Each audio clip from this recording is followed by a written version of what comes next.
Everything is good until it's not, and everything works until it doesn't. This is No Singular Solutions.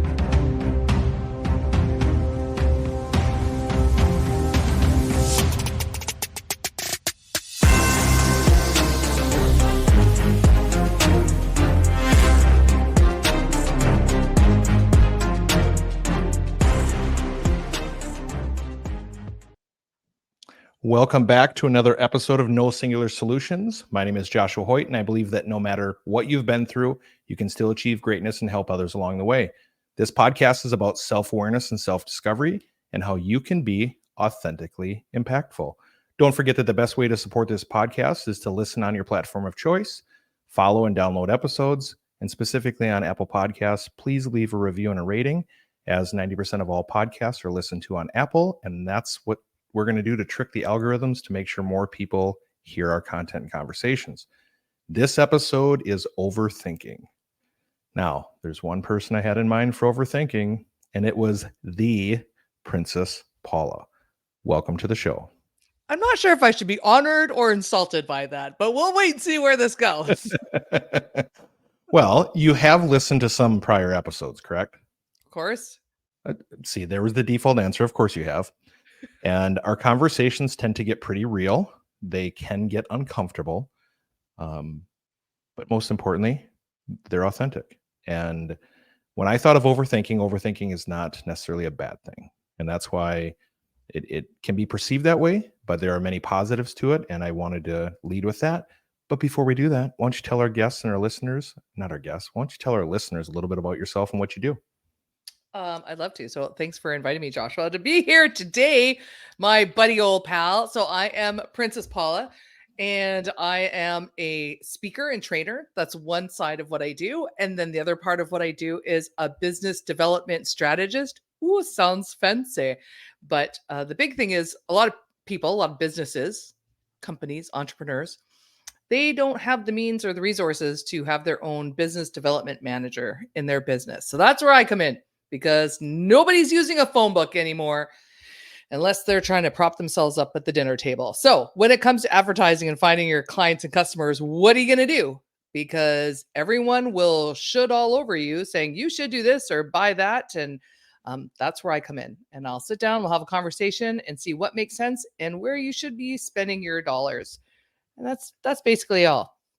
I love it when you said should all over you. I'm like, uh-oh. There goes click the box of no, I'm not going to do that to you.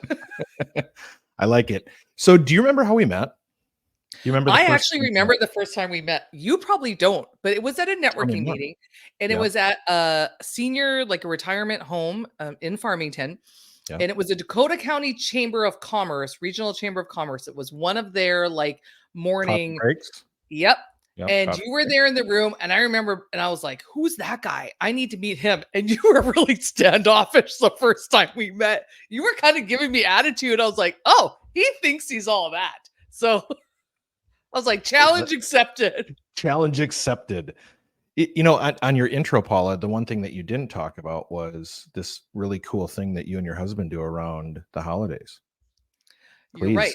Tell our listeners more. Well, I am married to Santa. Once again, trying to keep this appropriate, but I get everything I want for Christmas because I'm married to Santa. So my husband and I have been doing Santa and Mrs. Claus for going on 7 to 8 years now. So I always say you won't be able to get a hold of us in the month of December because that's what we're busy doing. It's awesome. I love it. I love seeing you guys at a lot of the events around the holiday time. I think it's a blast because it's not just like put on the suit.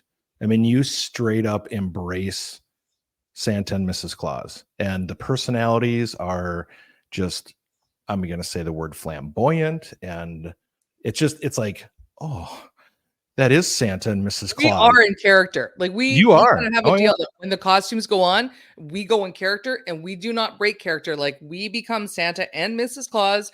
We know our whole history, our story, everything until the costumes come off. And do you do private events too, or do you just do public events? We haven't done private yet. Like lots of people will reach out to us and say, will you come by our house? And basically I'll say, you can't afford us, number one. But if they could, I mean, I suppose we would, but that's very different During the pandemic, we did a lot of videos and Zooms, and we did some personal ones for people, but right now it's mainly been bigger events, parades, client appreciation, all those sorts of things.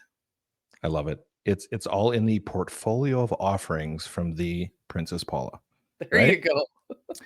All right, so we did the lead in, we talked about overthinking, and there's a couple of things right away that come to mind for me for overthinking.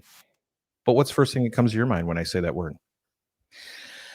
I'm going to go with the positive because in my house growing up, a phrase that my dad uses all the time is he says, the soup is always cooking. And I've really embraced that, just that the soup is always cooking, that I'm always thinking, I'm always pondering. So I don't know if I would say overthinking because I know where you might be going with this conversation later, but I think it's okay to always be thinking, wondering, contemplating, as long as you keep it in the healthy side. That's the key, right? Keep it in the healthy side because, if you look at the classifications of what they will call either a mental illness or a mental disorder, there is not one for quote unquote overthinking. However, some of the side effects to the negative of overthinking can be, the fear of making mistakes, stress, anxiety that comes out of it. And I believe that a lot of our listeners are sitting there right now going, okay, so we got this new topic. It's called overthinking. I might do this, but is this good or is this bad? And so let's talk about the good side of overthinking. Let's talk about what that actually means. Because in my world, my brain doesn't shut off. And part of that is not tied to perfectionism, but it definitely is tied into being a critical thinker. So I tend to look at complex problems and I want to try and formulate all of the potential outcomes. So we'll use a city project or a business project or a construction project or how to put together a podcast. I want to think about what are all the possibilities as to how something can be done. And I do it in a very analytical way. For me, it's about completeness and accuracy. Is that something that you do not only in your business for your clients, but also your personal life? Do you use that as a positive analytical way of looking at things? Okay, I think we're gonna go deep really fast. I think this is Let's one of go. these things where you and Let's I are go. just gonna dive down into this because It's this 40 can feet go deep. right. Here we go. Because this can go in a lot of different directions. So one of the things that just came to mind was I don't know if you're familiar with the Enneagram and Mhm. the Enneagram where there's 9 personalities. Because right away I was like, I wonder if you are a 6, because how you are going to overthink is going to be very different than I overthink as a 1. So when you use this term overthinking, we have to keep in mind what are people's backgrounds, what's their personality type, because how they overthink is going to look different depending on who they are.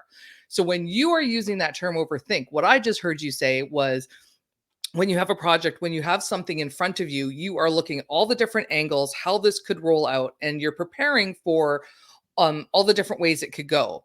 Is that overthinking or planning and preparing? I'm going to be the silver lining gal and go, I don't think there's anything wrong with that. Now, if you're staying up at night or waking up at 3 in the morning because you're still thinking about it and worrying or have anxiety about it, that is where I think we go into the unhealthy side of it. For me, the overthinking is going to look different because I'm an Enneagram 1. I'm more of a perfectionist and I care way too much about what people think of me. And so I will go into the direction of, do they like me? Do they not like me? Did I say something dumb? Was that okay? Like kind of going in that direction. So I think regardless of who we are, there's a place where that overthinking can kind of take us off the tracks a little bit. So tell me a little bit about how when you find yourself in a position where you think, okay, maybe I'm overdoing this a little bit. Maybe I'm overanalyzing. Maybe I'm allowing, either outside opinion or peer influence to affect my decision-making process. How do you react to that? Do you see it coming? Um, do you know with certain personalities that you're dealing with, or just random person calls you and starts talking about a project and all of a sudden you're like, uh-oh, I can feel my body or my mind going somewhere where I'm going to like over process and overanalyze this. Oh, that's good. That's a good question. Let's talk about self-awareness. So I've been becoming more and more self-aware of who I am and how I respond and how I act to things.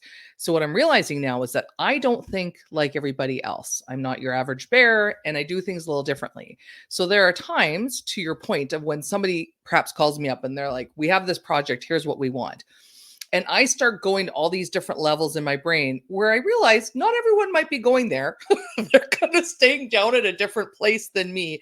And I have to say to myself, Paula, it's okay for you to just kind of get the job done, kind of, stay at a certain level, because otherwise you can keep going, well, what about this? Maybe I should do this. Maybe I should do this. And actually, what I have found with my business, because I am a new business owner, and one of the things that I have found when you want to talk about overthinking is if I have a proposal or a scope of business that I'm going to do with a client, and at the point where I think, have I fulfilled everything that I promised in the proposal? Have I done it? And then I start going, I don't think I've done enough. Maybe I need to have one more meeting. Maybe I need to have another 2 hours to do more.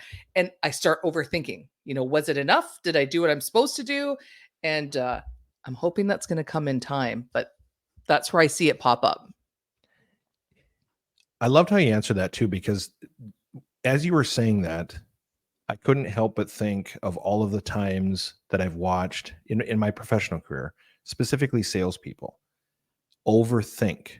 And very early on in the podcast being launched, there was and I believe I actually did it in the first episode about attitude. Kevin Foster was an early mentor of mine in automotive, and he said, in the absence of information, people make things up in their head and it screws them in the ground because it's never good. To me, that's a component of overthinking. And in my experience, especially freshman salespeople, they have like a certain level of knowledge or a certain skill level, and they get themselves into a situation where they're like, oh my God, did I say the right thing? Is that really what I heard? Did I ask the right question? And they start to overprocess on things that haven't manifested themselves yet. They're having this conversation in fantasy world, not reality. And they start overthinking and overprocessing and overanalyzing, and then everything gets into disarray.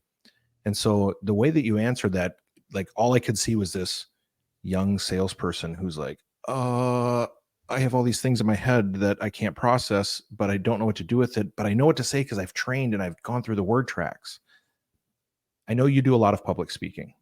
Mm-hmm. So when you're preparing for your public speaking, for your engagements, your keynotes, even your MCs, are you practicing with the anticipation that if I get this question that takes me off my point, or my script starts to go to the side, that do you think about potential outcomes, or do you just kind of roll with it and fly by the seat of your pants?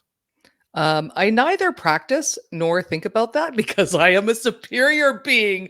I am woman here before. Of course, someone's going to be listening to this and being, who is this Princess Paula person? But that's just one of those arenas where I know my strengths and I know what I'm really good at. So I don't overthink, because I know that you can put me up in front of someone and the sound system can go down and somebody can faint beside me, and I just keep going. I've had enough practice and experience with various things I've done in life. I've done a lot of work with kids, whether it's like teaching, camp counselor, before and after child, school care. And I'll tell you what, when you're dealing with kids, you never know what's coming at you. You have to be prepared on the fly, right? Be ready for anything. And that's just one of my strengths. So for me, I don't overthink. I think more about what I'm going to wear than what I'm going to say. That's fair. That's fair. You said earlier when you're talking about the clients and they know that they should, right? The should have mentality. Most business owners, especially entrepreneurs, wear a lot of hats, right? They've got to wear all of them. The core function. I feel so sorry for them, and I am one of them. Right? We have to wear all of them. Sales and marketing, operations, HR, admin, finance. We do all of it. As a business strategist, you'd come in, analyze a business, look at a situation, and try to propose solutions. From your experience, what are the things that most entrepreneurs are overthinking about? What are they putting? Good. Like, what are they overthinking about? It's so good. That's a great question. I'm getting a lot of practice, and I think you should have a podcast, Joshua. You should. This is great. People don't know what they don't know, number one. So we got to kind of put that as the first peg in the ground, because if you don't know, then you just don't know what you don't know. So let's say you're an entrepreneur, you're a solopreneur, you're doing this, everything's on your plate. And this is what I always say: when you're the entrepreneur, you're having to go in, find the business, do the business, whatever it is, invoice for it, try to collect the money, market yourself. Like, there's all of these things that you are responsible for. And I'm actually going to toot my own horn here, because where I come in, which is something different, since I don't necessarily have a product or a class or a thing to sell, I'm literally sitting down with people and saying, let's look at what's going on, because you have a finite amount of money and a finite amount of time. So let's make sure it's going to a place that makes sense. Because unfortunately, there's going to be a lot of people coming along that have something to sell, have this thing, this program, this service. And that's where they're going to should all over you. They're going to say, you should take this. You should be doing this. And as a business owner, sometimes you don't know. You go, okay, I don't know what SEO is. I don't know I don't know what all this stuff is. So if you're telling me I should do this, I guess I should. And they just don't know. And what I'm really passionate about and what's important to me is, my whole goal is just to help people go in the direction they need to go. Are they going to pay me? Yes, they are. But I'm going to sit down and say, let's make sure that you're spending your time and your money in the best place possible. And we're actually connecting with your customers, because it's overwhelming. Anybody I know that's running their own business, they're working at night and during the day and on the weekends. And while they're sitting in the stands at their kids' game, they're like checking their mail. It's a lot. So I'm always like, let's take some stuff off your plate that maybe shouldn't be there and redirect you, because they're the ones that are overthinking. They're the ones that are sitting here going, what should I be doing? Am I doing the right things? Have I done enough? Why aren't I making money? Like, they're the ones who their brains are going a million miles a minute. So now, I asked that question from the position of entrepreneurs and people that you're working with. However, there's listeners right now that are like, okay, but I'm not an entrepreneur. I don't have a business. I have a job. I have a career. I'm doing this other thing. So that really doesn't apply to me. I don't believe that's true. I believe that an entrepreneur is someone who starts a business for themselves, right? A solopreneur or an innovator, founder, whatever. I think we're entrepreneurs of ourselves in life, because we're doing the same things that business owners are doing. We still have a budget. We still have a plan. We still have to make decisions every day that are critical. We have to decide about, how are we going to invest? Are we going to buy or sell our home? Are we going to, enroll our kids in this school? Like, there's so many different complex decisions to be made. So let's pull that from the entrepreneur side for a second and pull it into what I say is the personal entrepreneur, right? This is everybody else that's listening right now. Are they not doing the same thing in most aspects of their life? 100%. Well, there's so much noise, right? There's like so much noise out there. Yes. And I realize this. Okay, so I love to, watch TikToks. That's often my entertainment, my relaxation. And I'm realizing so many people will come along and say, this is what you should do, human. This is what you should buy. We don't know if it's correct or if it's authentic. Like, if it's been authenticated, we don't even know if it's true. But people come with such, everyone is an expert now. People come with such authority when they say things. So you can just be average Joe who's working wherever and you're sitting around. Now someone's telling me, you should look like this. You should wear this. You should eat this. You shouldn't be eating this. Don't put this on your skin. But like, the noise, it's so loud. So I don't know how anyone really gets through a day without going, maybe I should have done this. Maybe I shouldn't have done that. Like, it's just everywhere. You know who the most peaceful, who the people are that are the most peaceful with their life right now? The ones that are living like in the hills off the grid. 100%. Like, not connected in, no peer influence, no marketing, no consumerism, none of it. There's no political those talk. That know me know that I want to be Amish so bad. That those who know me know that when I get really stressed and I just start saying, I'm going to join the Amish, they know that Paula just wants to check out and go live a different life. I mean, and we're adults. Okay. So I always love tying in the, social media community pages to this thing, right? I've never seen so many doctorate level individuals on life and all of the topics, because I swear to God, you can go on there and make one statement and people are like, oh yeah, me too. Oh, I heard that from my neighbor. I heard that from this, from this, from this. And the next thing you know, you're 147 comments in and none of it is true. And yet Exactly. then they go to work and they talk to the next person, and we're adults. Imagine kids right now. Imagine what Yeah. our young kids, our teens, our adolescents, even our young adults, think about what they're going through. So I was just at Farmington High School, last Tuesday or something, and I did that Mhm. keynote. I did 5 sessions, about 45 minutes apiece, and we were talking about mental health. We were talking about the importance of having conversations. And I've got a slide that I threw up on my slide deck. And the first one it's like 4 impressions of social media. So it's the phone, it's all the icons, it's all the blurbs, the hearts, the likes, the numbers. And the next one was a boy and a girl, like looking down somber. And our kids are so overburdened right now with society forcing them to try to make a whole bunch of decisions about just how to live, how to show Yeah. up to school, how to show up for their friends. That's overthinking. They are overstimulated and they're overprocessing so many things when all they need to really make for decisions, what am I going to wear for clothes? What kind of cereal am I going to have for breakfast? And do I need to throw anything else in my backpack before I head out the door for school? Yeah. But that's not happening.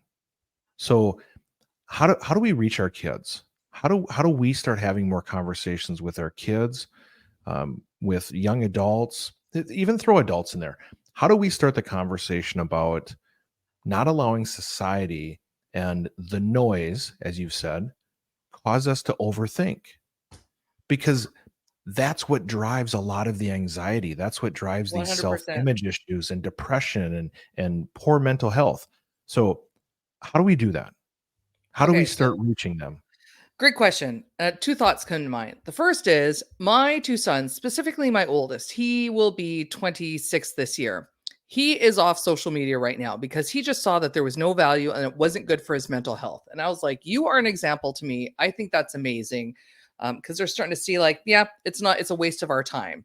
So hopefully there are more that are falling into that where they're like, "Meh, this is not all that great." But on the flip side of that, I had a conversation with someone last week and I said, social media is the only arena where we allow people to just make up random rules of what's what. And I said, imagine if it was a construction, this is going to bode well for you. And the example I said was, imagine if all of a sudden in the construction industry, they said, all right, henceforth, anyone in the construction industry is no longer allowed to use a hammer when building a house. You need to use a Glock and Glock. And that is this new tool that we've just created. And you have to build your entire house with that. Only that. That's what it's allowed. And then the next week they went, scratch that. From now on, you can only use a saw. You have to build an entire house only using a saw.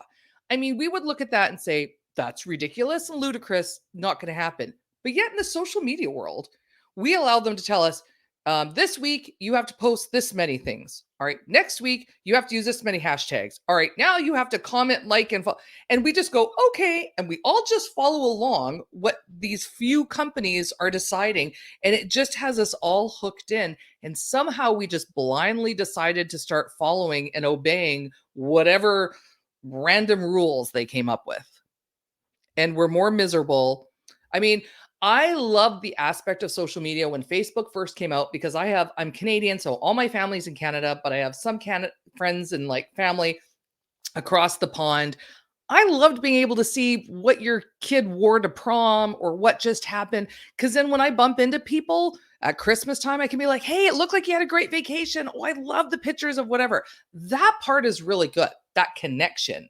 But being the humans that we are and the overthinkers that we are, we took this into another place where now we're jealous of everyone and look at what they have and they're prettier, skinnier, better, richer, whatever than me. And we just found a way to take it down a not so great path. It's really sad when you think about the potential that we have as human beings, right? It's really sad to think about, like, we have all this potential. I mean, look at it from a aspect of time. Okay, so let's just go from like 1950 to 2007 is when the first iPhone came out. Okay. Right, roughly right in there, 2004, 2007. Okay, so let's say 55 years. Let's drop a double nickel on it, okay? We went from not wearing seatbelts, kids in the back of a car looking out the back window with no seatbelts. Good times. We had dial TVs. Life is simple, right? There was not a lot of motorized. There were not motorized bikes. There There were was not 3 electric channels. vehicles. We There were was all 3 watching the same channels, thing.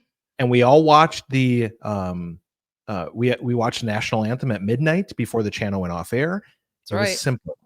Okay, so then 55 years later, all of a sudden, there's this snap, 15 to 17 year time frame where phones come out.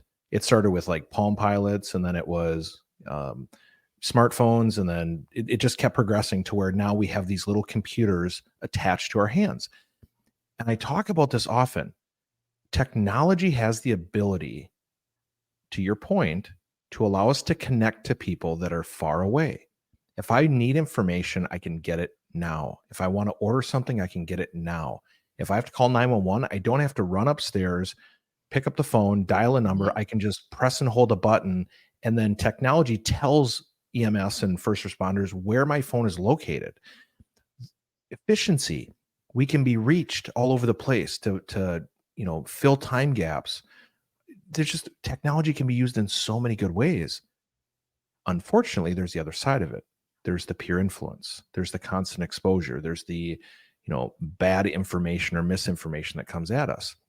And I think that's definitely where the overthinking comes from. There's so much peer influence on us all day in every aspect of our life that our brains they're not processing the right information at the right time. Well, yeah, because there's also more. There's more, and we're overstimulated. There's too much to think through, which is causing the overthinking. Right. We don't just have 3 channels to choose from. And if there's not something to watch on those 3 networks, we turn the TV off. Not anymore. Now there's so much choice. Right. So overthinking, we started by talking about the positive sides of it, right? We talked about how, quote unquote, overthinking or being extra analytical or processing more information is a benefit. Right. And we talked about that for a few minutes. And then we talked about, for the better part of 20 minutes, the negative side effects. Do you think I say the word think a lot in these episodes. Do you believe that overthinking is that lopsided of an issue? Is overthinking perceived more in the negative context and the problems that it creates? Or are we just not spending enough time looking at the positive sides of being a very critical and analytical type person, and how we can benefit from approaching situations that way? I think the word has negative connotations. I mean, even for me, as soon as you told me I was going to be on a podcast about overthinking, I almost got irritated and mad because overthinking has negative connotations. You didn't say we're going to have a podcast on being contemplative, on contemplating things. That would have been like, oh, positive spin. That's a good thing. But you went overthinking, which nobody goes around going, I'm an overthinker, and that's a compliment. You're a great overthinker. So it's hard with that topic to not go to the negative side of it. Well, I think that's part of our responsibility with it's not only our responsibility to society, but to other humans, is to utilize our platforms, to utilize our voice, to bring a positive component or aspect to even the words that have a negative connotation, i.e., mental health. Yes. Okay. Well, then let's say alongside, let's partner with that. Yep. Having people in your life that you trust, that can speak into your life, and that know you well enough that can sometimes come alongside you and just say, hey, it seems like your mind's going a little bit crazy right now, that your mind is racing. Do you want to talk about it? Do you want to process that? Or how about we just go for a walk so we can just go enjoy some nature and get you out of that? And it's having the people who know you and know that you're going to overthink or know those qualities about you to just that you can rely on. And, when you talk about mental health, I think that's really, really important. You just need one. You just need one person in your life that will say what needs to be said. I couldn't agree more. When we talk about mental health, specifically when I'm doing it publicly, I always use the correlation to physical health. Right? We talk about, we know that we should be eating well, we should be stretching, working out, checking our mobility to make sure that we don't have injury. We think about physical health in a lot of ways, but mental health has a negative connotation to it because it is often associated with suicide awareness and suicide prevention, because it's the worst possible outcome of poor mental health. But mental health is as much about confidence as it is about depression. Mental health is the health of our brains. It's the health of our feelings. It's the health of our emotions. And so let's spend a few minutes talking about how overthinking can be both a positive contributor to our mental health, and how it can also be or have negative effects on our mental health. And give me a little bit on your personal experience with either yourself or your clients. That's really good. I'm trying to think of where I land, whether I think it's a positive or a negative. So I want to go back to is that not the first question though? I think that's the first question that people for are our going to ask mental health. For our mental health. If I'm listening to this right now and I'm an overthinker, meaning it might not mean I'm like overly anxious, but I know that if this thing happens, I'm going to think so much about it. That's affecting their mental health. Is their personal awareness that that's happening a positive thing? Or are people going, uh-oh, I'm over processing, I'm thinking too much, I'm in my head, so I'm just going to avoid and I'm going to check out and walk away? Let's sit there for a second. Now we're not doctors. We're just friends having a great conversation, but let's try and figure that thing out, because even to your point, the topic, overthinking, I look at overthinking in more of a positive context as a critical person. But the average person listening to this episode right now is going, okay, I was at work today and I had this project and they want it done in a shorter period of time. I don't know if I have all the information. How many people am I presenting it to? Is it going to be right? They're overthinking. Right? Are they though? See, that's why it's just like, I think sometimes it depends on the context and what we're thinking about. It depends on how the person normally functions. Because in that aspect, okay, if my boss has given me a project or I have a project at work and I need to think of all of the parts of it to make it the best it possibly can, versus if you're constantly going, well, maybe I'm not good enough, they might fire me. If I don't do this good enough, they're going to let me go. And is it good enough? And I don't know, am I better than my coworker? Like, that's a different train of thought. And I think tied to that mental health piece, tied to everything we've said, you have the social media, you have so much more noise. We live in an era now where there's a lot of noise. And I think that contributes to the overthinking, because we don't just have one or two things to consider or think about. There are now so many things that you have to think about that leads to the overthinking, which makes us tired mentally. It makes everything harder mentally. But if we're not able to say, I'm struggling mentally, like, we're getting there. We're getting to where it's more and more acceptable. It's okay. People feel more comfortable, but we're not completely there yet. So we've burdened people mentally more, but perhaps not made it easier for them to get the relief mentally that they need. And that's probably where there's a hang up. And the comment that you had made earlier was the self-awareness, because there's context of background or situation, all the things.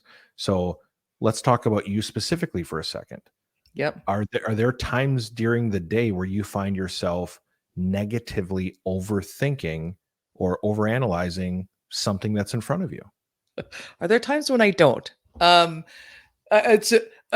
say that tongue in cheek, but you and I have had this conversation. So mental health for me is a big deal, and I'm very open. I've told people that I have also struggled with suicide my entire life. It's always been something that was there, tracing back to just the way I grew up, and not having the ability to just kind of go, well, if I mess up or something goes bad, it's okay, right? So then my brain just didn't have a place to go, unfortunately. So all day long, I'm having to really work on this right now and grow in this, because especially as a new business owner, oh my gosh, I'm making mistakes and I'm on a massive learning curve right now.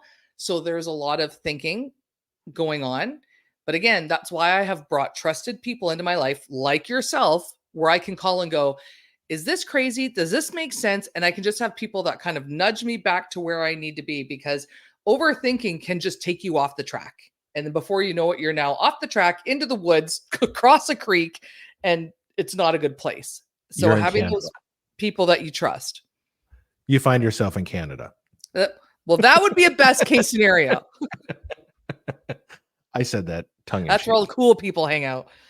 So the importance of a circle or friends, family, the importance of having somebody around you to help keep you in balance. So whether you have the personal self-awareness to raise the flag and say, uh-oh, I feel myself out of sorts here. I need to bounce this off somebody. I need to get their perspective. Or even if we don't have that level of self-awareness, if we have a circle of or people around us that see us in that situation, we've given them permission, or we've established a healthy boundary to say, if you see me like responding a certain way, or you can tell I'm kind of chasing the rabbit, will you stop and like Yes. do a check-in with me? Right. Right. I'm Is going to that, take us full circle back to the social media, because that's yeah, where I watch and I see it. If you really look at social media, you can tell when people have gone off the tracks and when something isn't right. And every once in a while, I'll be looking at social media and I'm like, they're not okay.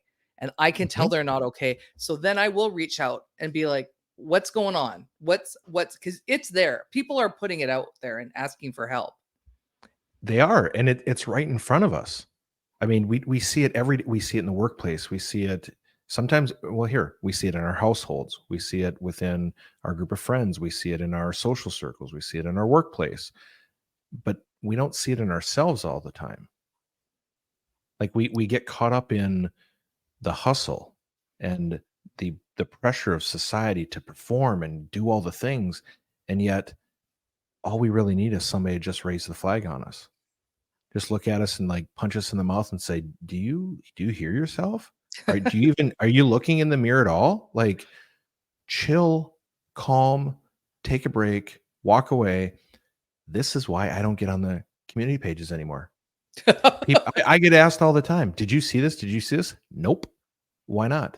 I ain't looking at it. Not because I don't want to engage. I can't engage with the craziness that is misinformation. I can't. Yes. It is so bad for my mental health. I cannot do it. Yes. Are you Yeah. on social media? Am I on social media? That's a trick question. That's for our listeners. I'm obsessed with, I'm on You're all the obsessed. social media. So Yes, you but are. to your point, I've learned, like, I will unfollow people. I will unfollow pages, because when I realize that it's triggering me, that every time I see a certain somebody post something and I get really angry and mad and I'm irritable, I just kind of go, I have the power to change this. And then I do. This is where I opt out. This is Yes. me logging out, deleting the app on my phone, walking away and saying, my life might actually be better if I don't expose myself to that. Yes. That's Trees and grass, people. Go walk outside barefoot in the grass and look at some trees. I love it. I love it. What else you want to talk about, Paula? We could talk. I mean, we could go so many ways, Joshua. You and I, we're a fun combination. Yes, we are. Well, hey, I just want to yeah. I want to put a bow on things and wrap things up, because I realize we're sitting here talking about everything negative about technology. And I'm sitting here going, so I'm doing a lot of training and speaking on AI right now. That's the big thing in my wheelhouse. But to your point, I make sure I tell people we get to control how much technology is in our life and how we use it. That's really important, that we ultimately get to decide. That But is AI is still awesome. It is awesome. AI allows us to do so many amazing things. Let's let AI be the overthinker, right? Let's Ooh, I just like take that. the you can use that. There's no like royalties that are due. Copyright. No, you got it. But this episode's going to upload. What is today? Thursday. This episode will upload on Sunday, so you better All get a right. trademark I before get a then. couple days. Let AI do your overthinking. Cling. But seriously, let's not put ourselves in situations where we know that we have the ability or the potential to overthink. Let's find ways to communicate more effectively. Let's find ways to harness the critical components of our processing and our thoughts to be productive and not destructive. Like, I think that's the biggest thing that I want to leave people with is our brains are the most fascinating things on this planet. I mean, innovation, creativity, art, And we're only speech. using like 10% of them. Correct. But our brains also have the ability to be the most destructive and the most violent thing that like we can see things in our head that we can't ever see in real life. Right. Our brains have that power. We need to be careful with that because we walk around with our brain every single day. We it's not something that we can leave aside. It's not, we can put our phone down and walk away from it, but we can't walk away from our thoughts and our feelings and suppress them and push them down, but we can't just leave it somewhere. So we need to be careful with that. So I want to leave our listeners with that piece of information, or that perspective is work on your self-awareness. Have an honest conversation with yourself. Really analyze who you're putting in your circle, the amount of information you're taking in, the credibility of the sources. And even if you can't control the intake, you always have the power to control the output of your mouth. You always have the power. And your brain. I'm gonna latch onto that because as you're talking, I'm thinking, and to get it out of your head sometimes. That if you find that there's a lot going in your head, or going on in there, whether you write it out in a journal, whether you want to talk. I mean, especially now with chat, you can have a whole conversation to record it. If you want to call a friend, to just get it out of your head, and so that there's a little less up there keeping you awake. Absolutely. I love that. All right, before we go, every guest, and for those that are listening, they don't know that you're not sitting next to me. For those that are watching, can see that we're on a split screen. So this is my first official, we'll call it virtual interview, because you're in Wisconsin. That's me. And I'm in Farmington, and you're in River Falls, Wisconsin. Right? You're in River Falls, right? We'll say Hudson. I don't want anyone showing up at my door. We'll just say Hudson. Okay. Somewhere around Hudson. Just look for the house with a giant pink crown on it, and that's where Princess Paula is. And a Canadian flag. So for those that are listening, they know that every guest gets an opportunity to have a hot mic, and the floor is yours to say anything you want. Does that mean like I get to rap? You can do whatever you want. You get to close the show. You get to drop any bit of information. If there's anything that you want to say, if there's any personal message, if there's any cause, it doesn't matter. Whatever you want to say, the floor is yours. I didn't expect to say this, but I will say, I want to talk about the power of networking, because even for our friendship now, and I think of when we met at a networking meeting, and I always tell people, take the call, go to the coffee, go to the networking meeting, because you never know where things are going to lead. And I was thinking about you as I was preparing for this podcast, and it's so cool how we're getting to work together now and encourage each other and watch each other take off in our careers and all of the things. And I can think back to when we first met, and who would have known that we would have been here today? So I always tell people, when someone reaches out, and too often a person's first response is, well, why would I go meet with that other individual? Because what's it going to do for me? And how's that going to benefit me? I'm like, stop it. Stop thinking that way. Go and meet with them, because you have no idea what that can lead to in the future. And we are a great example of that. Like, just prime example of that. And actually I had somebody else reach out to me tonight who just started a new job, because I made an introduction to them, and they were like, there you're working your magic, Paula. And I'm like, just take the call. So yeah, that's something I'm just really passionate about. You got to go to the door, and then you have to walk through it when it opens. I love it. It's on the other side, right? Mm-hmm. I love you. And don't overthink. Don't overthink what you might get out of the meeting. Just do it, because Princess Paula says to do it. Because Princess Paula said to do it. I love it. Well, thank you so much for being here. Thank you for the conversation. Thank you for your perspective and your insight. I know that there's valuable content here and great takeaways. No matter what season of life people are in, if they find themselves listening to this podcast, I know that they are going to enjoy you. And all of your social handles, your LinkedIn, all your profiles, your websites, everything will be dropped into the description for this episode. We'll also post across social media. We're going to feed into the monster because we want to spread good information. But we're gonna tag you in all the stuff. So for anyone in your network that sees this and finds it useful, please continue to share it, and let's continue to spread the word. Love it. Thanks, my friend. You're amazing. Thank you. Thank you again for listening. Again, this is Joshua Hoyt with No Singular Solutions. Remember, I appreciate you. I believe in you, and I believe that you can become the best version of yourself. Go be amazing and help others along the way. This is No Singular Solutions.